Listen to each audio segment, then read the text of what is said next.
It's always great to have Barry on. He coordinates the Tulsa World's prep coverage. We're going to start talking about our game of the week, Jenks losing to Edmond Santa Fe. Barry, what went wrong for Jenks? Basically, the game came down to the fourth quarter and 2 interceptions that Jenks threw. And also, Jenks couldn't get Santa Fe off the field. Santa Fe held the ball for 32 of the game's 48 minutes. You can combine that with Santa Fe quarterback Jorgen Olsen was nearly perfect, 21 of 25, passing for 325 yards.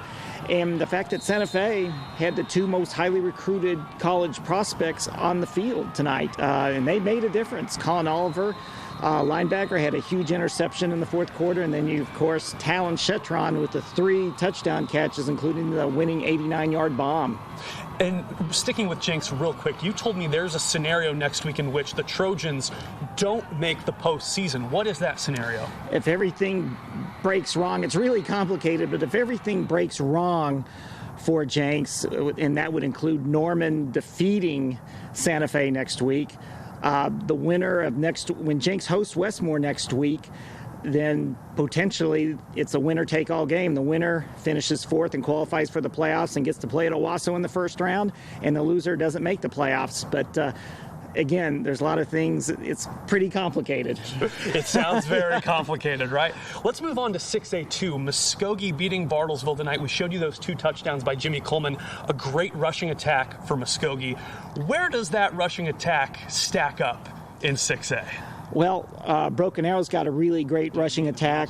So does Owasso, but it's not all centered around one great running back. Jimmy Coleman is an outstanding running back. He stacks up among the best in 6A, whether it's 6A1 or 6A2, and that gives Muskogee a little bit of a shot next week at Bixby.